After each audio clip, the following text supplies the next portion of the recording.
I, Sophia, will tell you how I took charge of my life and managed to stop my husband, Xander, from ruining it completely. I will be using fake names for a very specific reason.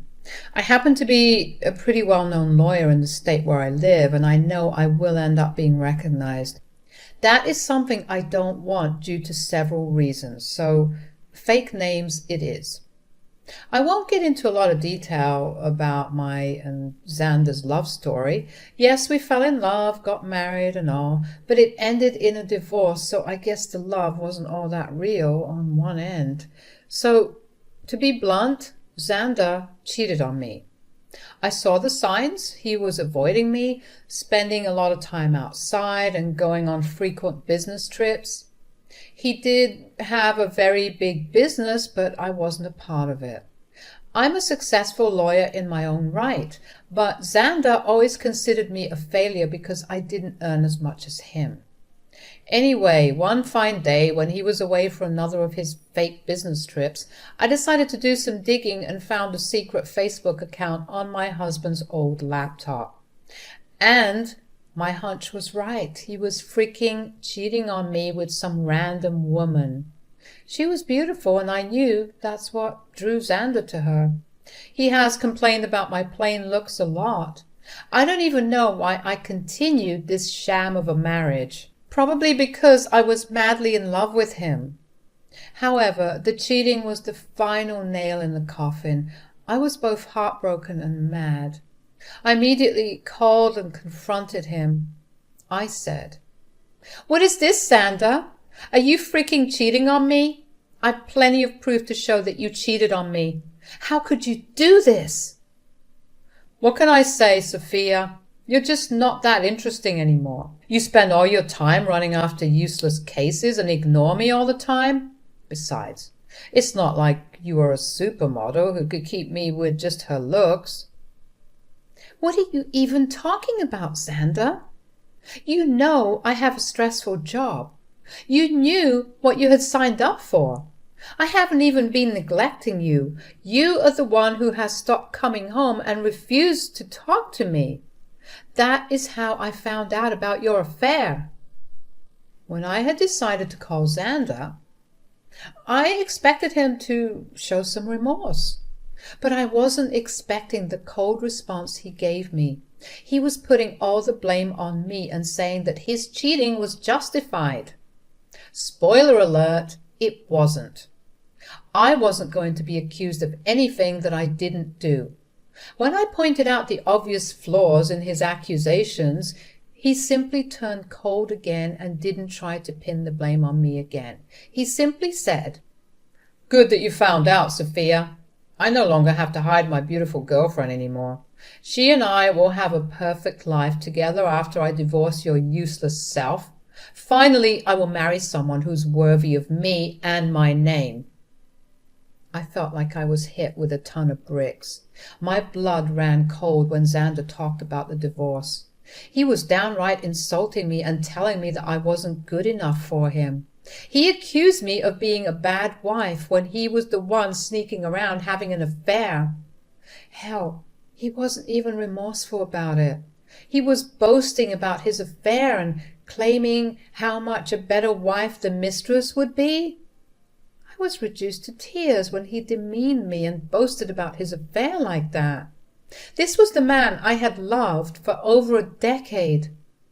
Through my tears, I said, "How could you say that, Xander? All these years I've been beside you through thick and thin. I stuck to my vows and valued you more than anything in my life." "Well, guess what, Sophia? Doesn't matter anymore. You're just not right for me. I'm now a proud business owner, and a girl with average looks and a pretentious law degree won't do me good." "How could you demean me like that, Xander? I'm a capable woman. Even if I don't have good looks, I have been a good wife to you. And now you're thinking about divorce?" "I'm not thinking about divorce, Sophia. I have already decided to divorce you. I'm done. I don't want to be with you anymore. I will file soon and already hired a great lawyer. You better move out. before I come home. I don't want to see your ugly face anymore." A few hours after hanging up on me, Xander sent me the divorce papers through a friend. The friend actually looked at me like he was sorry about the situation. I numbly took the papers from him and shut the door. I cried miserably for a while, letting everything soak in. I spent the day crying my eyes out about my life. I wasted my good years loving a horrible man. But now I wasn't going to do that anymore.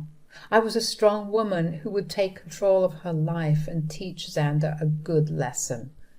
I must mention something here. When Xander's friend delivered the papers to me, he told me that my husband had talked about drawing out the divorce. Initially, I had no idea why he would say that. But as my head cleared after a good cry, I remembered the fact that I had signed a prenup before our marriage. During a prenup, he had insisted on saying that I was entitled to half of his business if he cheated and there was a divorce. This was something that never occurred to me when I heard about the cheating. I had no intention of being with a cheater, and I also wasn't going to let go of what is rightfully mine. It made sense why Xander wanted to draw out the divorce. He wanted me to give up my fair share from the prenup and get nothing. That also explained why he wrote that his divorce lawyer was the best in the city and would crush me. He was threatening me to back off without asking for a share of the business. As the hours passed and the realization hit me with full force, I vowed to walk out of this marriage, but not without destroying Xander's life. I immediately called his lawyer and set up an appointment with him. I also moved out of the house in 2 days and shifted to my childhood home, which was in my name. I was thinking of renting it, but never got around to it. It came in handy when I was in trouble. I also texted Xander and said, "I have already moved my stuff from your house. It's safe for you to come back. I took my ugly face and body out of your damn house. Good that you have come to your senses and not making a fuss. I guess my lawyer's big name has put some fear into you." "I don't fear your lawyer, Xander. My profession sees too much of them to fear them. Anyway, I should warn you, I will give you an easy divorce, but will make you uphold the prenup. Don't think that I have forgotten it." "Oh, we will see about that, Sophia. My lawyer will drag out this case till you give up. I won't give you my business, that's for sure. For now, you will stay away from me. I don't want to talk to you. You can only speak to me through my lawyers now, and I expect you to empty my house." Xander's words had my blood boiling again. It's truly amazing what rage and hate can do when the other person is being a complete piece of shit. My mind was clear, and I literally wanted to laugh at Xander. He had no idea who he was up against. I doubted his lawyer had any idea either. Anyway, the truth would soon come out when I finally met with Jake, who was his lawyer. Jake and I met for a business at a cafe at my request. He took one look at me and immediately started to shiver. Before spotting me and realizing who he was dealing with, he was looking pretty confident about himself. I must admit, Jake is actually a pretty good lawyer, but not as good as me. Xander has never really considered me to be an influential lawyer, so he hadn't bothered to tell Jake who he was fighting against. So this poor man was seriously ambushed when I met up with him at the coffee shop. He looked really nervous and his hands were shaking. I decided not to intimidate him more than necessary. He wasn't the one to blame for my miseries anyway, so I said, "Hello, Jake. Nice seeing you here. You looked very surprised when I walked in. If you have any doubts, let me just clear them out for you. Yeah, I am the wife." "I'm so sorry, Mom. I wasn't expecting you to show up. The surnames don't match, so I—" "Of course they don't, Jake. I got married after I got my degree in law, so I use my maiden name for official purposes." "I see. Well, so I'm guessing you want to drag out this case. That's what my client has told me." "Well, your client has been bullshitting you, Jake. He is the one who wants to drag out this case. Isn't that what he has told you?" Jake looked really uncomfortable with my question. Since I worked as a lawyer, I had a habit of keeping a straight face and asking the right questions. I didn't make my name for nothing. Jake knew that very well, so when I asked him a direct question, he didn't know how to deflect.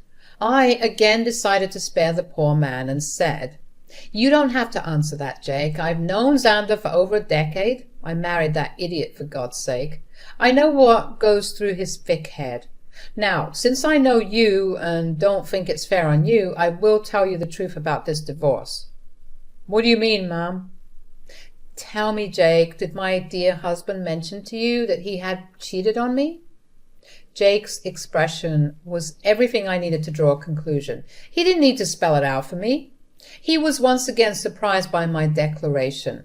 I won't lie to you guys, it did sting and hurt my ego to tell my colleague that I had been cheated on. It's not a nice thing to experience, but I knew better than to betray my emotions. No matter how humiliated I felt, I still had the upper hand. I knew that very well. Jake, on the other hand, didn't know shit. He said, "No, I don't think my client has told me about that. But he did warn me that, in his words, you would make some baseless accusations because you want to ruin him."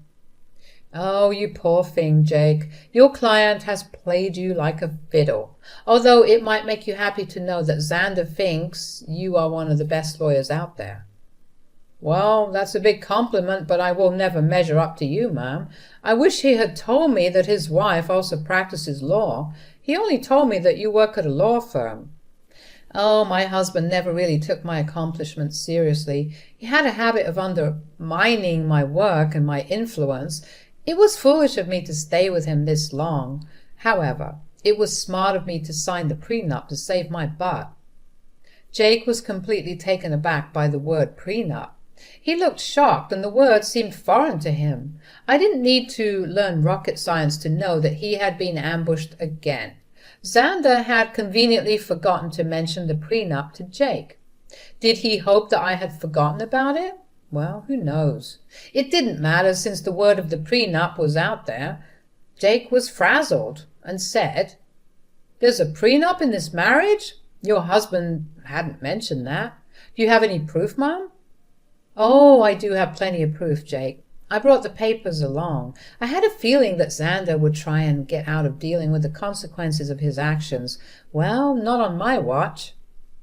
"I would really like to see the papers, ma'am. Also, I think I would need to see proof of his affair, if you have any." "Don't worry, Jake. I brought along everything. Like I said, it isn't me who wants to drag out this divorce. The sooner it happens, the better it is for me."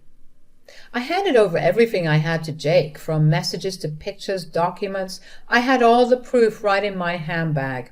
I casually gave them to Jake, knowing that the case would always go in my favor. Jake studied each and every document thoroughly before signing and looking rather defeated. He then looked at me and said, "I see that you have solid proof of everything, ma'am. I had no idea about all of these things." "I figured that out, Jake. Also, I know how difficult it is to work with unreliable clients, especially when the opposite party has an equally strong lawyer for their case." "You're right about that, ma'am. I think that's all I needed to talk about today. I believe I need to have a serious conversation with my client before I decide to proceed with his case. I'm sure someone will contact you soon, although I can't say that it will be me." I could tell what Jake was hinting at, but didn't comment on it. I thanked him for his time and proceeded to walk out of the cafe. I went straight to work and started to prepare my own documents for the divorce. All the lingering sadness was gone. Now there was this rage within me that was driving me to make sure Xander suffered for what he had done. And I knew he had no way out of this mess he had created. It took Xander one day to get back to me. He called me on my number despite telling me not to contact him directly. It was funny, but not surprising. I knew he would find himself in this situation. He was a freaking moron. When I answered his call, he sounded very pissed off. He said, "What the hell did you say to my lawyer, Sophia?" My, look who's calling after telling me to stay away. Now, what happened with your lawyer, Xander? "Stop playing around, Sophia. Tell me what you told him that made him quit today." "Your lawyer quit today? How sad, Xander. I guess You should have been upfront about your situation and who they would be fighting against. You don't know what you're saying. You are a freaking nobody. I won't let you take away my family business.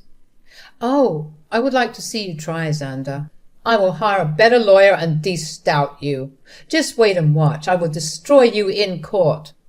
You will come to me begging for mercy. Well, sounds like a plan, Xander. Good luck with that.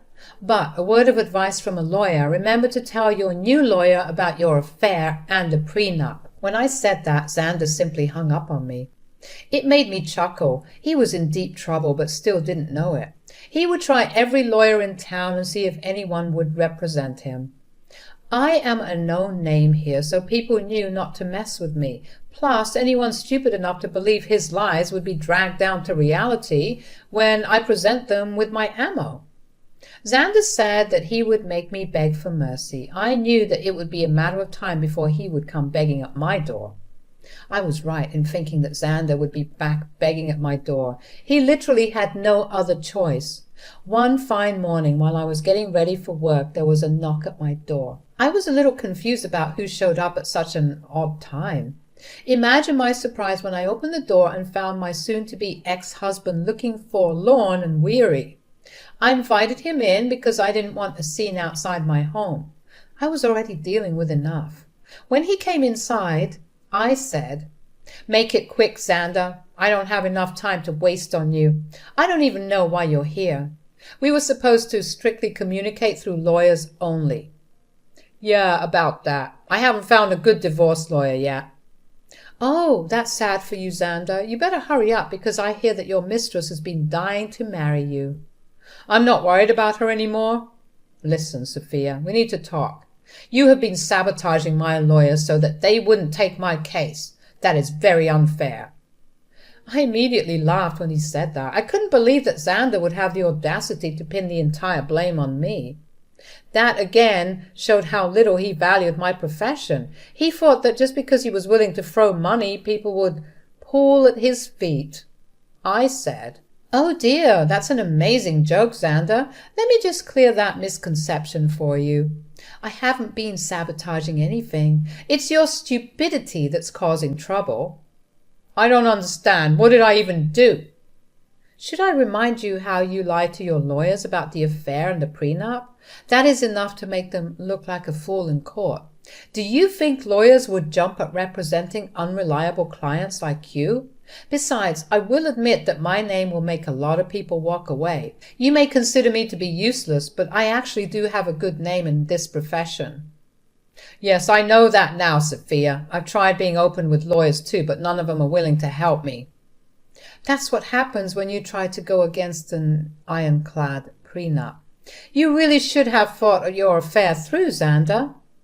Not that it matters now, the damage is done. No sane lawyer would fight for your cause. You'll be giving me half of your business." Xander's facial expression said it all. He didn't want to lose his business. I mean, that's why he tried to pick a good lawyer and drag out the divorce. He wanted to keep me hanging long enough till I would snap and just leave him alone without demanding half of his company. But after a few days, it became clear to him that no one would take his side. Hell, he was even finding it hard to find any lawyer who would go against me. So he did what he thought was his last resort. He started to cry and beg. "Sophia, you know how much this business means to me. Please don't do this. You can take everything else, but please don't ask to split the business." "Why not, Xander? You were the one who put in the clause of splitting the business in case you cheated. You think I will go off my rights that easily? I deserve it after the betrayal you threw in my face." "It was all a mistake. Sophia, believe me, I have actually put my relationship on hold because I know what a big mistake it was. Maybe, just maybe, we can give this marriage a try. I can say for sure that this hurdle will only make us stronger." Xander's words made me laugh out loud again. The freaking audacity of this man was unmatched by anyone I knew. I really didn't know what to say. He was actually asking to get back together as if I would be stupid enough to do that. I did know that he had put a pause on his relationship with his mistress. The rumors were out that the mistress was not happy and neither was Xander, but if he thinks this will make me go back to him, he is dead wrong. I already made that mistake of marrying a piece of shit and learned my lesson the hard way. Plus, I knew why he was suddenly desperate to get me back. I said, "You must be delusional for suggesting something like that, Xander. I didn't come this far in life by being utterly stupid. I know that you want to get back to me because you don't want to split your business. Sophia, we were happy together. Let's just look past this one time and restart our marriage. I will cut off my mistress, I swear." "There's no reason to do that, Xander. Believe me, that woman is going to start running once she finds out that you won't be very rich after the divorce. As for me, this is my golden chance to get out of this sham of a marriage. I must thank you for showing your true colors before we had kids. Now you will reap what you have sown." With that, I was pretty much done with my piece. I immediately stopped talking while Xander kept begging and pleading with me not to take his business. It was rather pathetic scene, but it didn't move me at all. Instead, it made me think of the times I went to bed crying because this piece of shit I called my husband decided to bang someone behind my back. Seeing Xander in a vulnerable place only gave me satisfaction and completed my revenge. Now I simply needed a clean break to start afresh. Well, I definitely got more than what I had bargained for. Karma hit Xander hard and fast. He tried for weeks to change my mind and try to make me come back home. I turned a blind eye to everything simply because I wasn't interested in his drama. I was ready to move on. Since he had filed for divorce already, I hired someone from my firm to represent me. I'm not a divorce lawyer, so I couldn't do it myself. Besides, I wanted as minimum interaction with him as possible. After a month of trying to change my mind, he was forced to get a lawyer and ask for a clean break. He knew that if I took the case to court, he would only face humiliation and ultimately waste money on lawyers appointed by the court. So he receded and asked for a mutual split. The prenup made it super easy for me to get the divorce. I had plenty of proof to show everyone that Xander cheated. As per the prenup, he was supposed to give up half of his business to me. He wasn't happy, but there was no way out. So he signed over half of it to me. We did give him an offer to buy me out, but he had no money. Now, why would a big business owner like Xander have no money? It's easy, guys. He had spent it all on his mistress, who is now not taking his calls or texts. I guess she figured out that he won't be rich anymore. But now no one is willing to date her because they know what a gold digger she is. What goes around comes around, I guess. Well, the mistress was the least of Xander's troubles. With half of his business gone, his earning was severely reduced. He had to sell his house because he didn't have much money to maintain it or even pay the mortgage properly. He's currently renting a condo that is a serious downgrade from the big mansion he stayed at. He did try to get back with me again in the hopes of regaining full control of his business. Well, safe to say that is never happening. He now either has to continue the way it is or manage to save enough money to buy me out. If you want to know about me, I'm actually doing pretty well. I have appointed someone to take care of my share of Xander's business, and so far things have been amazing. I ended up upgrading my lifestyle by buying a new mansion due to my combined income from law practice and business. Things are going well. I'm living my best life, and I honestly couldn't be happier. All in all, the divorce played out well for me. Instead of getting played by my ex-husband and his mistress, I ended up ruining their lives and bettering mine.